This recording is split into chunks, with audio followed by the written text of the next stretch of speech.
Namaste, Galactic family, and welcome back to my channel, Indigo Angel. Come on into this dimension, and don't forget to subscribe and hit that notifications bell so you can continue to receive my messages. Be sure to like, comment, and share this video so others can find out about my work. And today we are going to dive into some of Mu and the Motherlands and Lemuria's history, given that it is pertaining directly to the Australian grids at this time, and how this timeline in humanity's history has been a unseen driving force to what we see playing out in Australia as we speak. And of course, globally to the rest of the world. This is global history. This is impacting every part of the world. And what we are seeing here is an artificial purge in the timelines that are being used to repeat the traumatic events that played out in Lemuria.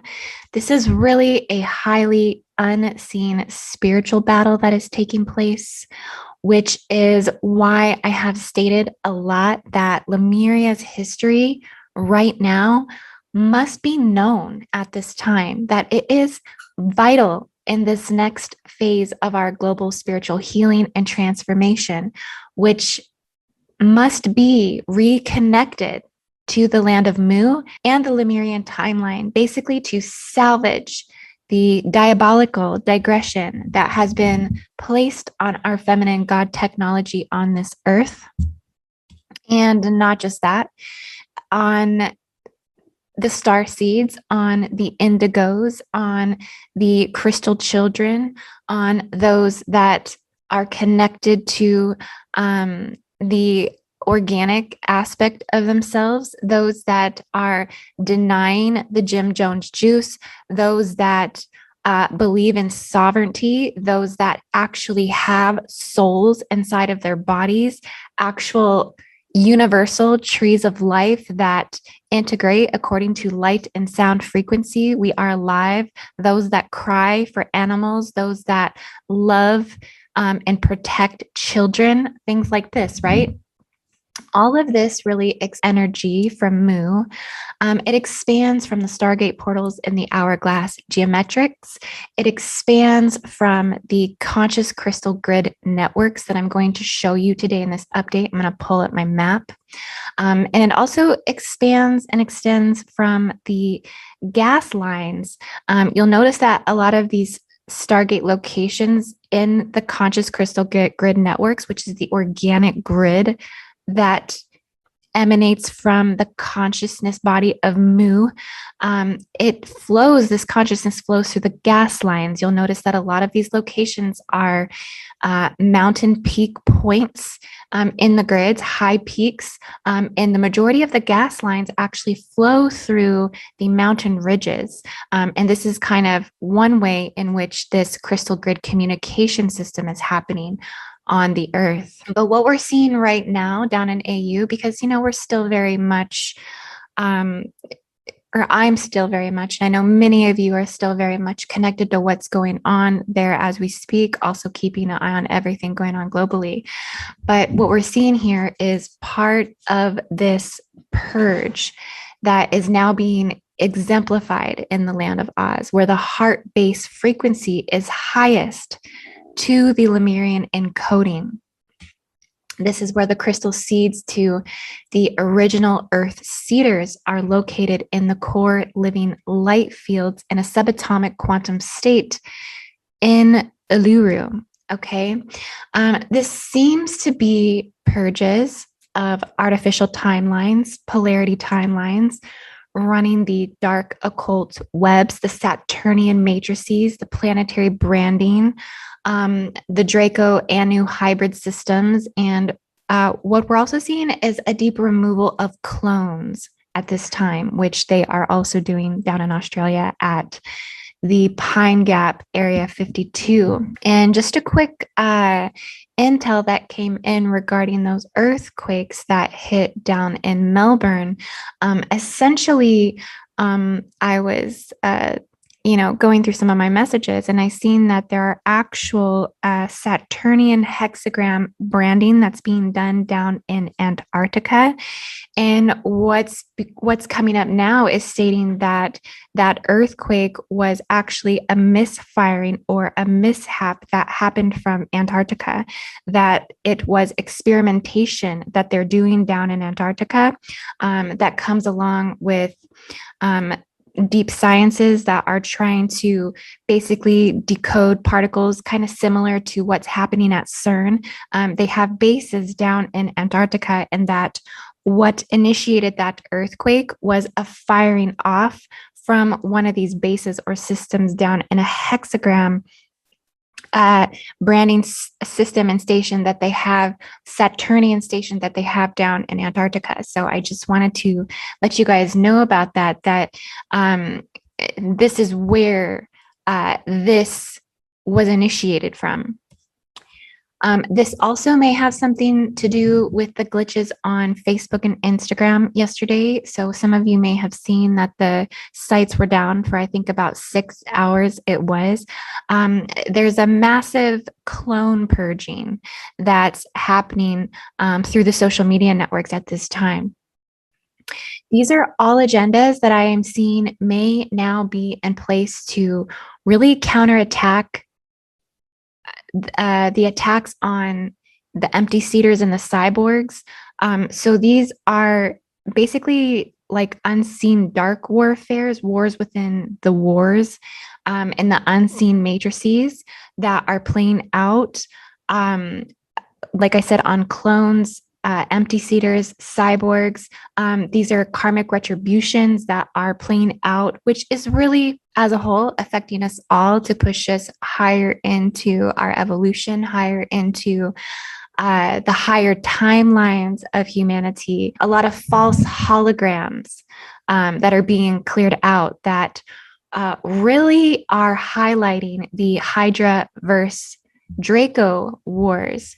And so I just want to let you guys know this message today has highly come through Hydra transmissions. As many of you know, I am an ambassador of this nation. Hydra carries the wounds and memory to the destruction of the mother principle, which I have been highlighting in several of my Hydra updates and transmissions. But this all ties into Mu.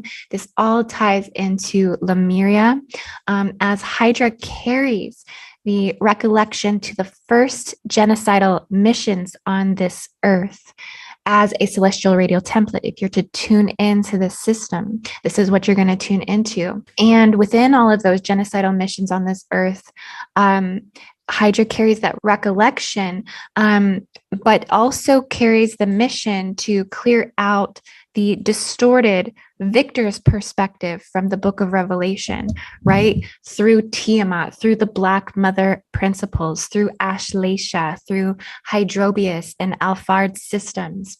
And so there is a reason for this rebirthing of this consciousness, and this does tie into Australia.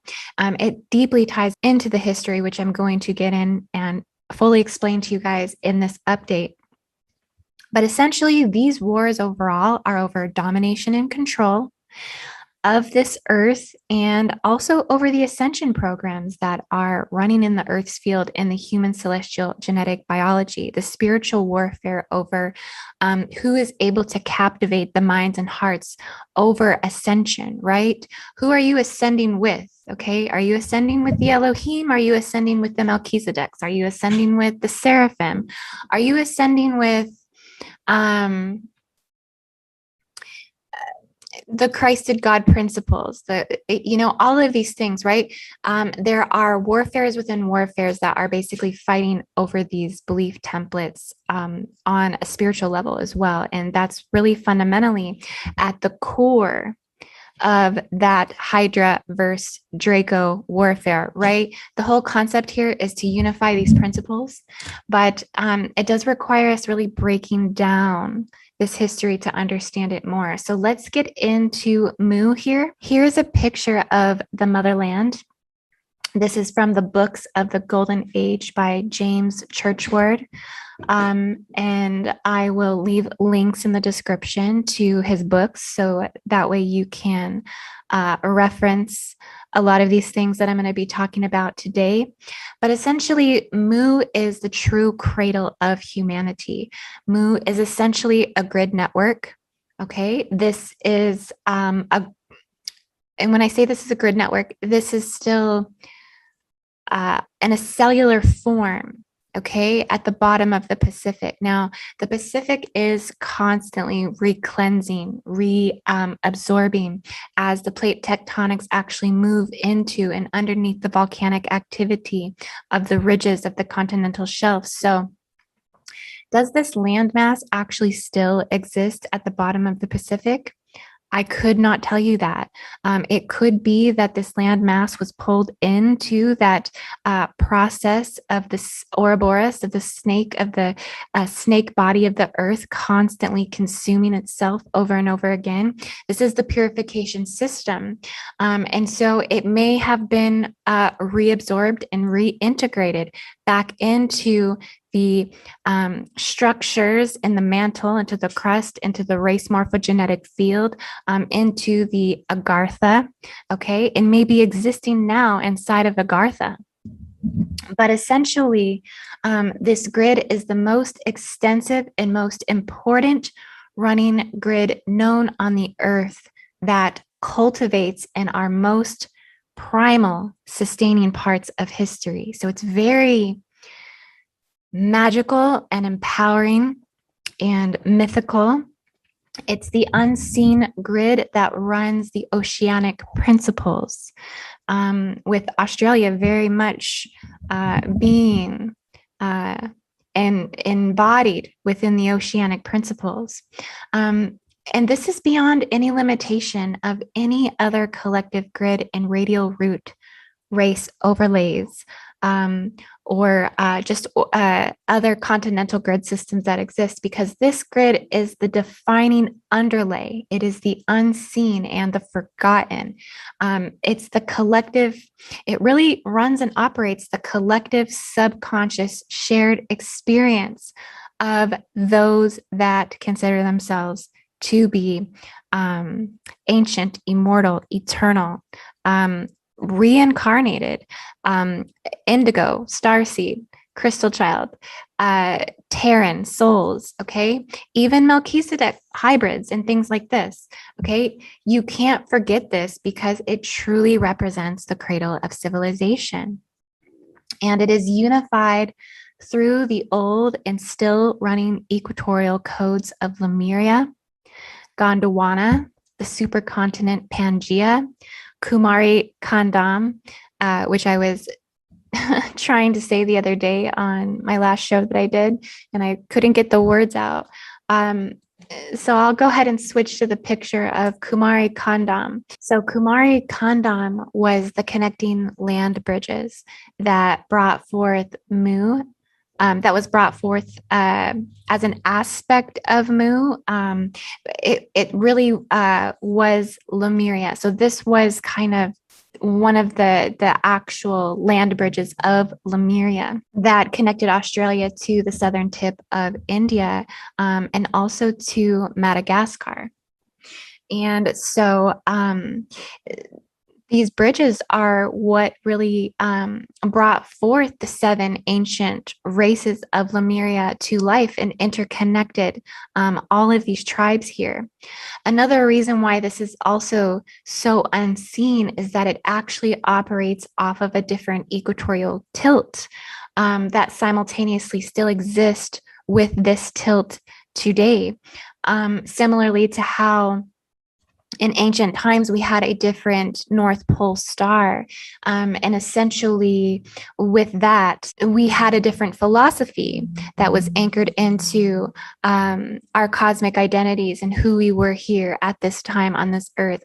Well, the equatorial plane that Lemuria existed off of also did the same because the Earth's axis was tilted at a different degree. And so all of these systems that have fallen and sunken were a part of that different equatorial tilt degree. Okay, but it still exists in the planetary body's Akashic memory, in that planetary Akashic field. So, yes, I'm going to go ahead and switch back to Mu really quick. So, Mu, the motherland, this was a highly enlightened civilization that existed over 50,000 years ago. What I'm coming to see is that it probably actually existed over 200,000 years ago and sunk in the Pacific Ocean. It's said that Mu was populated in its glory with about 64 million human beings. Okay, could you imagine 64 million human beings existing 200,000 years ago? I mean, it was considered to be a great an amazing, highly revered, highly spiritual civilization. This existed prior to Lemuria and Atlantis. And my hunch is that it's also an obscured perspective of Pangea, that these timelines of Pangea and landmass memory to Pangea are highly encoded with Mu. Okay, what's left of Mu today is, you can see here in the picture, we have Hawaii, Easter Islands, Fiji, Tahiti, Samoa, and some other places here, some other islands. But these are the actual remnants of Mu, what is left. Mu supposedly sunk very slowly. It was a very slow sinking. So they just kept sinking further and further down into the Pacific Ocean. And what is left here on these islands and the people that exist here, the tribes that exist here, are very they are descendants of Mu, essentially.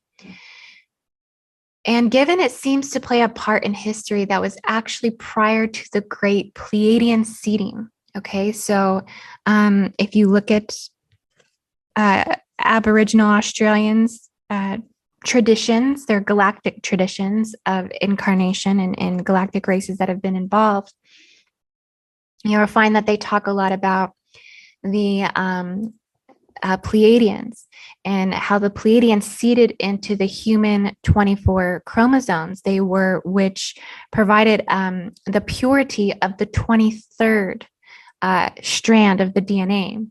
Okay, and so this represented the core essence of the Lemurian celestial blueprint. So the Pleiadians came later after Mu. Okay, they came after Mu had sank, and they embodied in the Lemurian culture. This is considered the beginning of the spiritual core of the human being. And I'd say the 200,000-year-old time frame of when Mu sank, this is about the closest to accuracy that I personally have found. And this is what feels to be resonantly true within me. And again, there's no way for me to really prove or disprove this information. So you want to just, go with your own gnosis today as we kind of move along through this. So many of you probably already know that humans come along during this time in the earth, during the time of Mu. And, if you're not following the fake scientific narratives, essentially celestial and galactic civilization and wars, though, had been playing out for hundreds of thousands of years, billions and millions of years prior to the appearance of man here. So when Mu sunk, the refugees basically became the Lemurians. And so they sought other lands, such as North and South America. The native Indians of North America were the Lemurians. And this brings my attention greatly to the serpent mounds, right? Being this coming through hydra transmissions. This serpent mound effigy, the original earth builders, the earthworks. Okay, I was there this last summer solstice. It was amazing. It was very meteorite type energy with all of the alchemical energies that you felt there. And it was very profound, but I got this really deep calling and this deep sense that this effigy here was to provide us with the origins of our creation. Okay. This came from the Lemurians. Also Mount Shasta, all of the, western coast of North America. This is how, the indigenous Americans were displaced here to this continent. They also, I mean, if you've always wondered that throughout history, like where did the Native Americans came from? They came from Mu. And they also were in places like the Yucatan, right? So the Mayans, this was a great Lemurian civilization. They also were refugees to Asia and also Australia. Okay, so the Aboriginal Australians, the Anangus, the 4D Taran incarnates, these are the Pleiadian incarnates. This is where the Pleiadians seated, was in the heart of the Anangus. And they also continued, they stayed inhabited in Hawaii and Easter Islands, Rapa Nui, basically all of these islands left over from the sinking of Mu. So then, as you know, fast forward into history, you may know that Lemuria and certain aspects of it were then destroyed from great geological upheavals. Okay, so going back to Kumari Kandam, again, it's said to have held the 7 ancient races of Lemuria, all serpent cults, okay, all hydra bodies. The Indus Valley, who brought over the Nakals. Okay, so the Nakal people, these were the original Mu people. Also the Dravidian cultures, the Tamil civilization. These are all the true descendants of Mu and Lemuria from Kumar Kandam. And all of this actually predates Sumeria by about 3,000 years. So you can call the Anunnaki really the Anunnaki.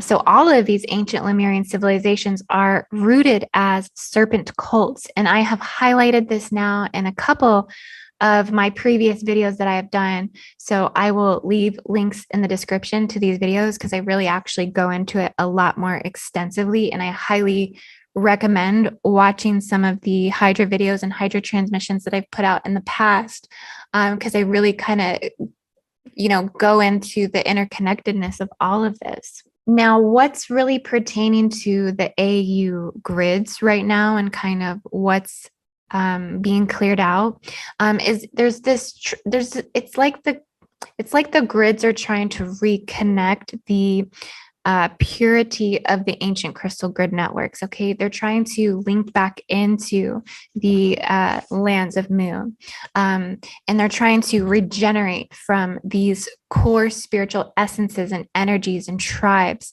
of the ancient worlds. So why it's pertaining to the AU grids is some parts of Lemuria that were destroyed from nuclear warfare between wars from the Hydras versus the Dracos, okay, the serpent versus the dragon, the Anunnaki hybrids. Basically, it's just kind of stating Atlanteans versus Lemurians. This is not classifying all of the diversification of beings and different types of bloodlines and stuff that were present in Atlantis, because there was a high extensive amount of genetic diversity here. But I'm speaking of the celestial warfare that kind of one way you can kind of see it. You can kind of see the Lemurians as the Hydra Pleiadians. And the Pleiadians aren't going to really like that I'm, attaching the Hydra nation to that. But I'm going to further explain to you guys why I see this to be very, very true. You can also see the Atlanteans as the Dracu Anu hybrids. This is where, they really shined historically. It really was the dark priest of this time. Now, there were dark priests in Lemuria as well. But it was during the time of these great transitions that really brought forth the dark technology on the earth, the DNA modification, the mind control programs, the false timelines, the psycho-spiritual warfare tactics, the crucifixion, implants, the beast machines, enforced by the Greys. These, this was kind of when a lot of this went down. This is when the nuclear warfare went down. And why this pertains to AU is because I do feel that these wars happened in the lands of Australia. I've talked about the land being scorched and literally looking like nuclear warfare took place. There was even a great Cassiopean War that laid its eyes on the heart of Mu at one point in time. I've only heard about these great Cassiopean Wars. I don't have a lot of details on these. I know these are far before in celestial history anything that even transpired before any warfares in Orion even took place. Wars that I have yet to fully decode, but the Cassiopean Wars does just keep coming up. So if any of you happen to have any information on the Cassiopean Wars, please just drop those down in the comments. Now, I'm going to switch over to my map. Now, on my map here, so Australia is really one of those locations still existing today, like I said, that I feel was the nuclear warfare grounds when the Atlanteans decided to invade the Lemurians. During the time of Atlantis, this grid became harmful. It became hijacked, really due to ascended egos and the forefathers of patriarchy and the hybridized races that, function with the negative agendas, that attempted to bury the remnants of the Lemurians, through, amnesic technologies, again, DNA manipulation, disabling the second, the fourth, the fifth, the sixth, and the 10th strand of the DNA, placing grid seals in the unconsciousness of humanity. During this time, there were such thing as a Lemurian Holocaust, and it was a nuclear war that took place. There was forced breeding programs that took place. I've spoke about these a little bit in other updates. Sterilization programs that took place. A little bit of what we're seeing now today with the James Jones juice and their desire to control, again, instill the genetic warfare to manipulate the genes and the DNA and the RNA. Also, the core of the mother wounds were formed here in the 9th density fields. And this was done through hijacking of the Hydra systems, the demonized Hydra systems. They were all tampered with. Their identities were literally stolen and slapped with new faces. A lot of this warfare and wounding took place on Australia.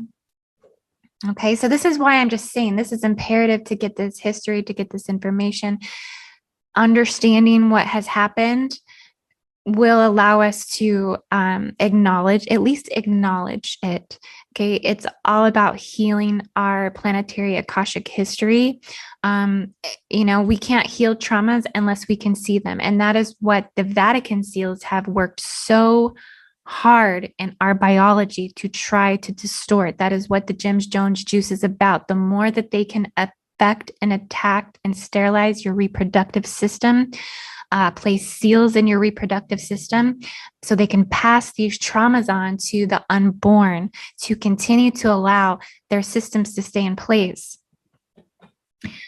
Okay, so I'm going to dive in a little bit into some of James Churchward's books here. I was able to access this information to take me back a little bit further than Lemuria. I do highly recommend, if you're interested in reading The Lost Continent of Mu by James Churchward. Like I said, I'll leave page numbers in the description. Also, he has it's called the second book of The Cosmic Forces of Mu as well. He talks a lot about those gas lines that are running through the mountain systems. But essentially, all of that will be for you to reference here in the description.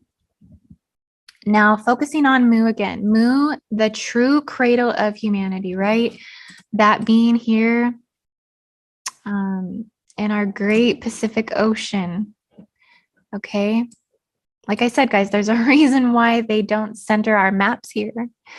They want to, really pull our consciousness away from what was once there. But basically, James Churchward decoded what is called the Nakal tablets. And the Nakal tablets, the Nakals themselves were direct descendants from the continent of Mu.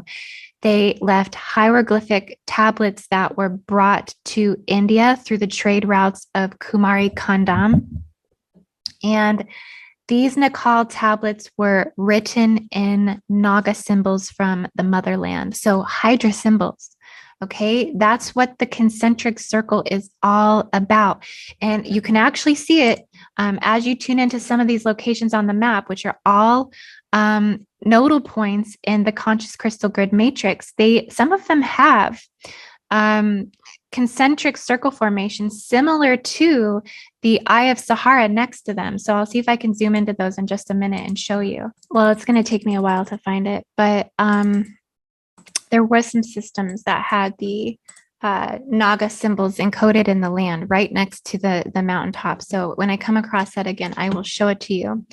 But these are some of the oldest, the Nakal tablets. These are some of the oldest known tablets to ever exist, holding humanity's true origin and creation stories in Mu. So in these Nakal tablets from Mu, we find a lot of things. We find the true location of Adam and Eve. Okay, let me see if I can find a picture of these Nakal tablets.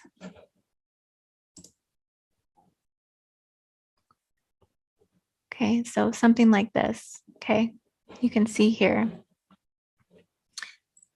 Okay, so in these Nakal tablets, we find the true location of Adam and Eve. We find the account of creation talking about the four cosmic forces, something we have only really looked at the Mayans for. Regarding galactic synchronization, the Mayans being a very powerful Lemurian civilization, they seem to have really understood the four cosmic forces. In these tablets, we find the true origin of sciences pertaining to our universal tree of life, which we felt, originally came from Kabbalistic Jewish mysticism, but really this goes way back to Mu. But, ultimately was taken.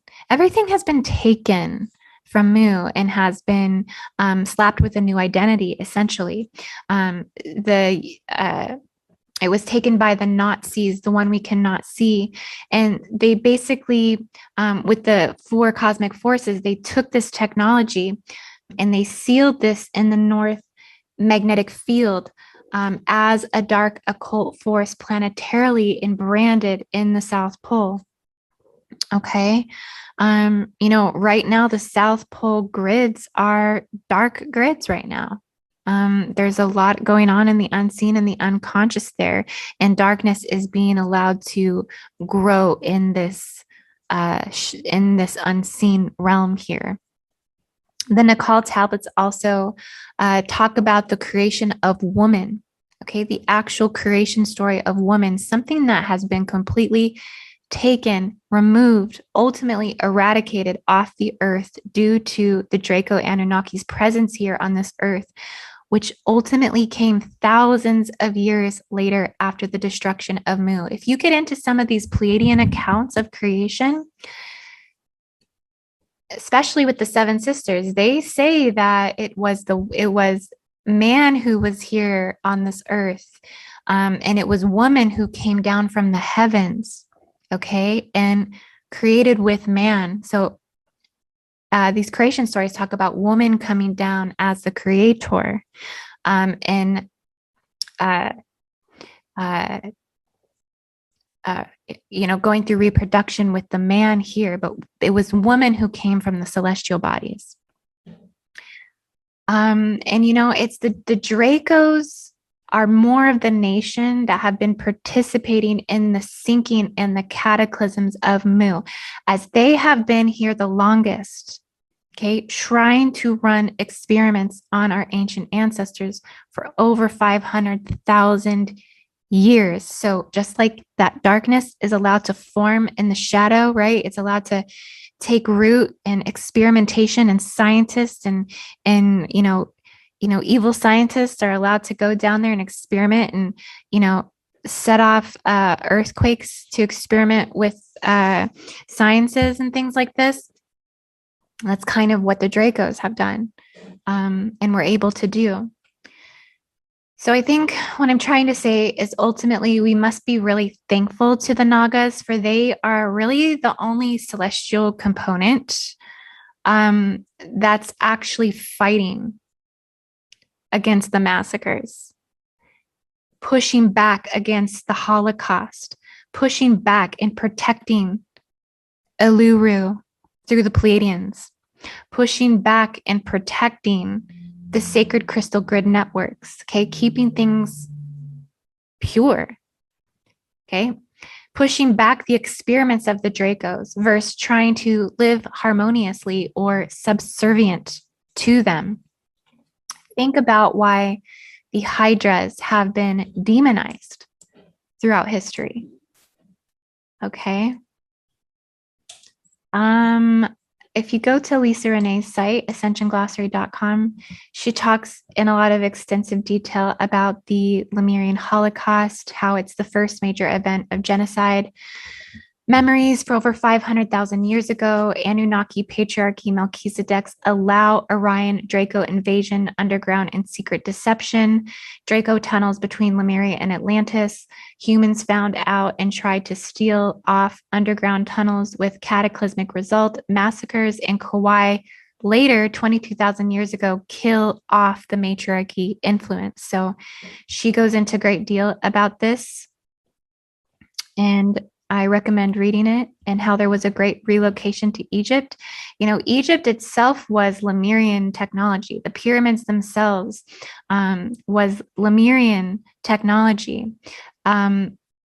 Egypt came later, from the Mayans. So all of this was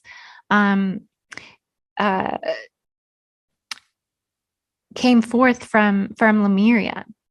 Says here, relocation to Egypt, ET technology taken to Egypt 35,000 to 45,000 years ago. Cultures were rebuilt with ET support and interstellar communication. Sphinx was built to house the Hall of Records and marks the inner Earth gate hold base of 5B frequency. Pyramids were built to pull in high frequency from Sirius and for other teleportation and Melchizedek ascension host. Again, this was taken over and supported more by those patriarchy systems. The factions fled to join the Anunnaki resistance building in the new colony Atlantis in the UK. Pyramid technology used for ascension or in power conflict with Anunnaki resistance. Okay, and it goes into, now getting into what happened in Atlantis, which is, way after the things that I'm talking about here, but essentially it's all relative, right? Now, these Nakal tablets, okay, these tablets of the Nakals start by saying, the universe was only a soul or a spirit. Everything was calm, silent, and soundless. The void and dark was their immensity of space.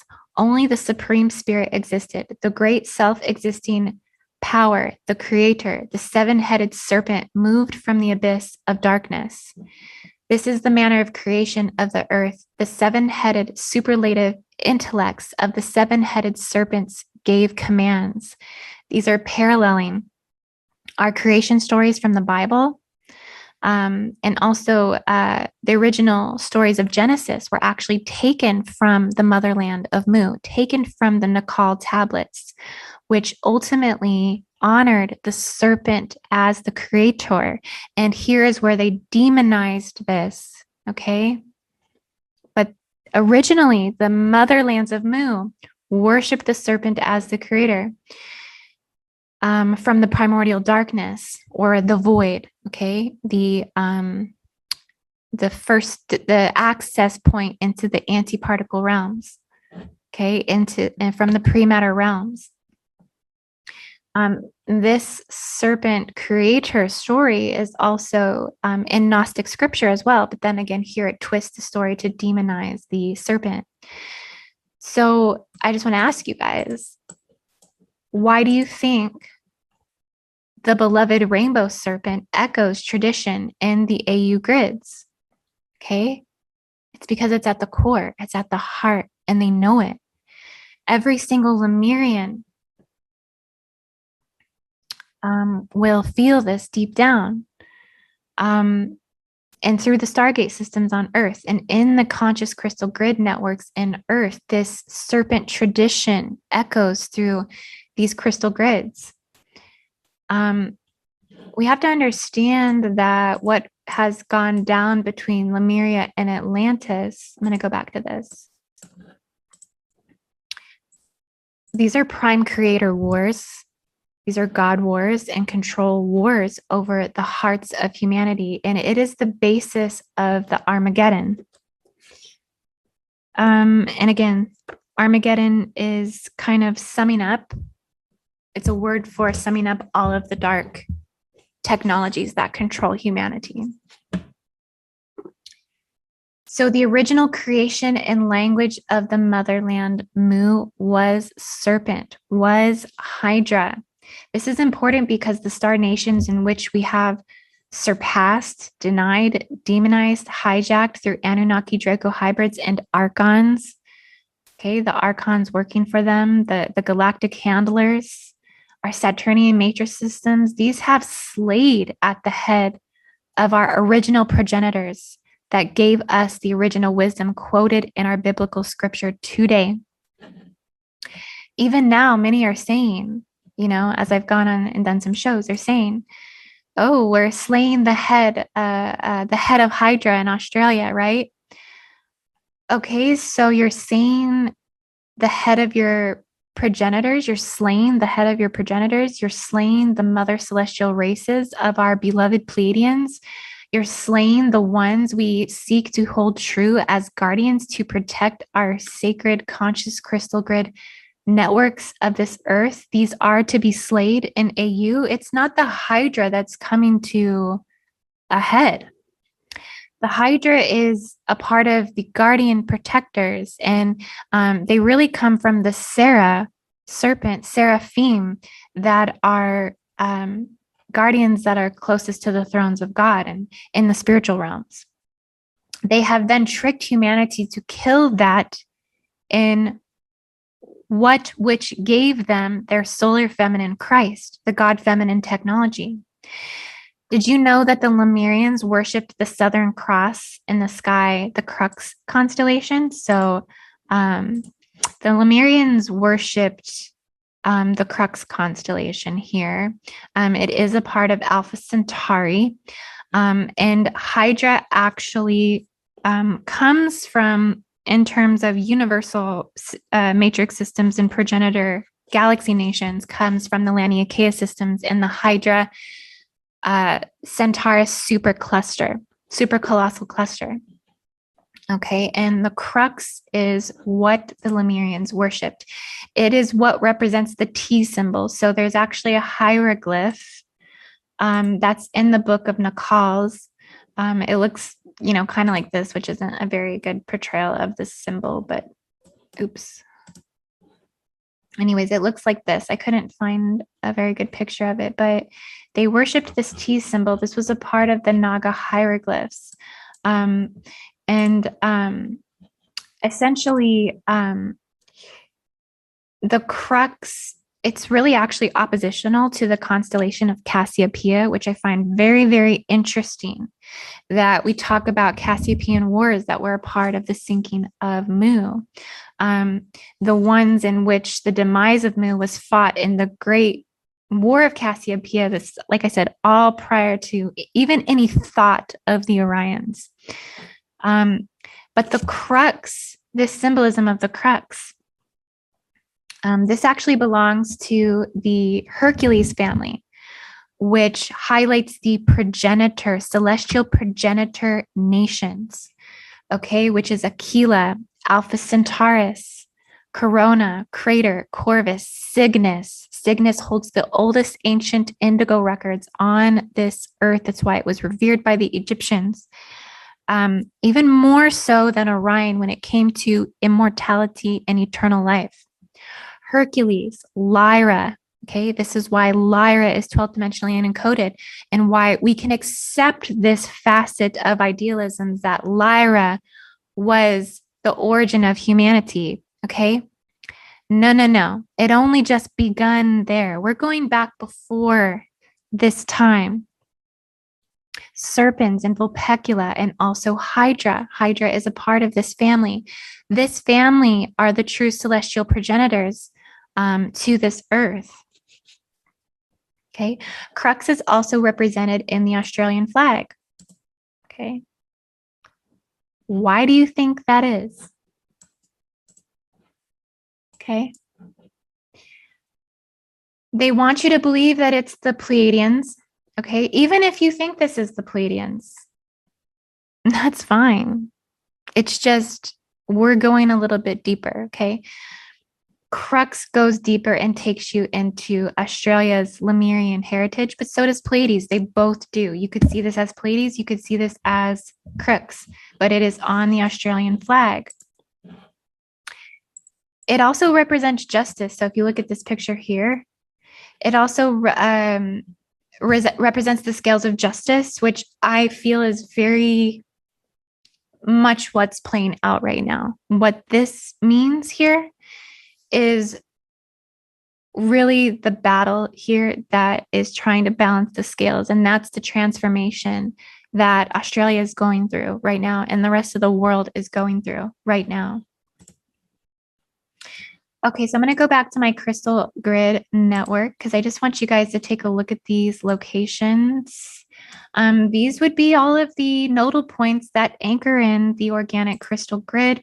The Pleiadians created this crystal grid off the radial signature guidance of their progenitor mother race, Hydra, approximately 200,000 years ago. I know I'm going completely against, like I said, the narrative of galactic history by saying that Hydra is the primordial progenitor race of the Pleiadians, but I've been saying this for a very, very long time, a few years now. And the more that I know, the more that it solidifies this truth. Okay. And I don't just say this because I consider myself an ambassador to this nation or because I'm biased to it, which of course I'm biased to it. But when you really look at the primordial progenitor race Pleiadian markings in this earth, in the stargates, they do not deny this truth. Okay. If you go to places that emerge Arcturian stargate, like Titicaca, Peru, that, you know, manifests up the first and second dimensional stargate vortex sites on a global scale in the earth, you find serpent temples here. If you go to the Mayans with the Kukulkan, the plumed serpent of the feathered serpent, again here, hybridized serpent, avian. All cultures of Mesoamerica, Lemurian civilizations honor this. The Quetzalcoatl in Aztec mythology, the Incans in Peru, Bolivia, serpent temples in Santiago de Ojai, I believe it's called. There's also the Incan serpent stone in Machu Picchu. Machu Picchu is a Pleiadian activated stargate. Please tell me why they would be having serpent symbolism at a Pleiadian stargate, okay? If they were not, if this was not what they were honoring, if this was not their mother progenitor, Like, again, look at the serpent mounds, okay? This came from the Lemurians, the original earth builders. These civilizations all ran off an incipient Lemurian force from lunar to solar stargates. And they were all Pleiadian, Sirian, Arcturian, Andromedan, and Hydran encoded. Now, each one of these markings here that you see, these are all 24 crystal points. These are stargates that anchor in the purity of the Earth's celestial consciousness. Each one of these points hold the crystal consciousness seeds of the original Earth builders. They essentially here at each one of these Stargate locations, okay, what they do is they put themselves in a quantum state all over the Earth's grids in various locations, okay, navigating by the ley lines, navigating by the organic crystal grids, and navigating by those gas lines that run through the ridges and mountain systems in the Earth. All of these geographical locations work in synchronization to other systems running currents from the horizontal, vertical, and angular ley line systems.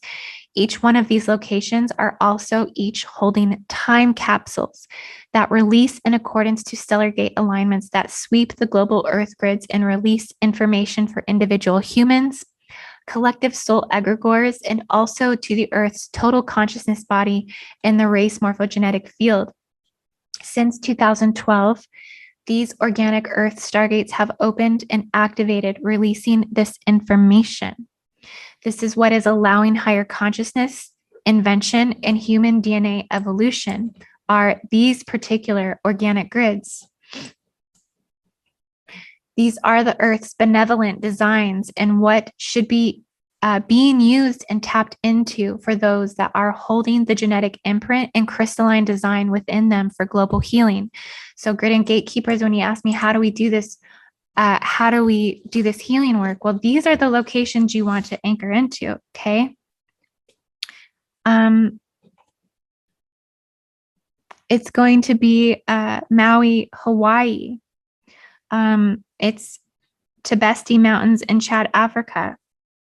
Lake Titicaca, Mount Kailash in Tibet, the Yucatan Peninsula, Mount Kilimanjaro in Tanzania. I'm not going to highlight all of them, okay? But I'll actually write all these down and put them in a list for you in the description so you can have all of these locations yourself. Glastonbury, Machu Picchu, okay, Mount Shasta.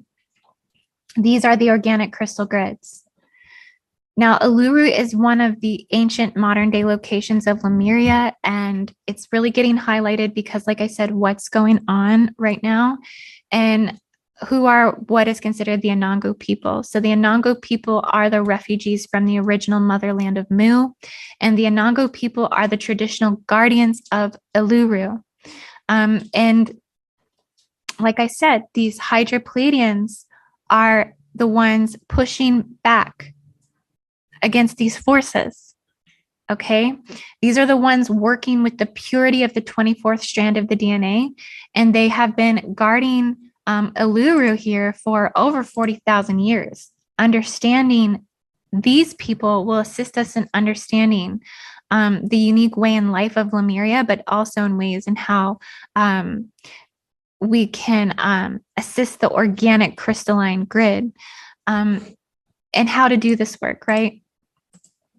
You know, using the dream time to do this work, okay, which is said that can't actually be used unless you're a direct bloodline descendant of this. But really the truth is that anyone can kind of do this work if they feel that they were an incarnate from the land of Mu, from the original motherland.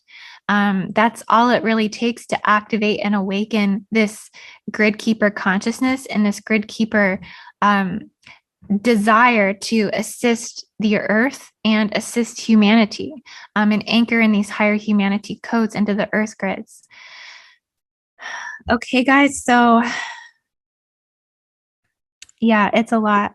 I will continue to put updates out about this. I feel, again, like I said, it's an imperative thing for us to really understand the history of what has happened since Lemuria, since the motherland of Mu, and to understand who are the key players here in this earthly checkerboard of information, and to acknowledge and to rectify the traumas and the wounds, because everything that happened in Lemuria is what has fragmented our consciousness now here in this time. This is why we have polarity. This is why we have gender splitting and gender distortions and distorted gender roles. This is why we don't have fifth dimensional incarnates seeding into the earth grids. Okay, if we can't continue to incarnate the race from Mu or incarnate fifth dimensional souls into this earth, then we will continue to just be a dying breed.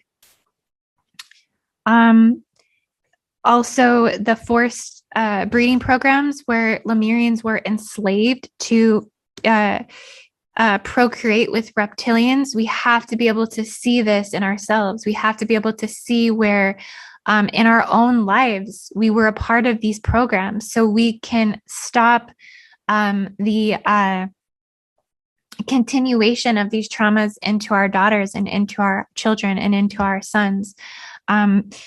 We have to be able to identify the sterilization programs that are happening, right? If we can't see the darkness and the corruption, then we will continue to be victims of these programs. And so again, the light is shining on Australia because they hold the landmass encoding to some of the greatest defeats of that nuclear desecration of the feminine God technology and the Hydrogen Pleiadian systems that are here to actually guard and protect these energies and these things like this. So like I said, I will be doing more updates on this. I think that it's definitely worth diving in. What I'm speaking of today is at the heart and soul, in the core of the essence of everything that I am, and everything truly that I believe in. And it's imperative that we get this information out. Those of you who are grid and gatekeepers, please check these locations. These would be locations that you want to draw empowerment from. Protect the Earth's crystal grids, but also tune in. You can do this by utilizing geometric technologies, geometric inductions, and you can utilize these locations by accessing this through your universe, through your pillar of light, and running geometric symbolisms that's most encoded to that land or to that stargate through a topographical viewpoint where you send that geometric encoding from your pillar of light to the stargate itself, okay? And you use them as anchors to draw up ultimately the energy from Mu that's coming through gas currents and crystal currents from the ring of fire. All of these points on the geographical location are going to allow you to access that energy. Okay. And then that's energy that you can take and use when you're dismantling the dark grids. Okay. When you're dismantling the implants, when you're dismantling the rings of Saturn, when you're dismantling all of the corruption, mind control programs, etc. You want to draw your power from these locations. So that's why I wanted to give them to you today. And yeah, guys, I love you all so much, and I hope you have a beautiful everything. Namaste.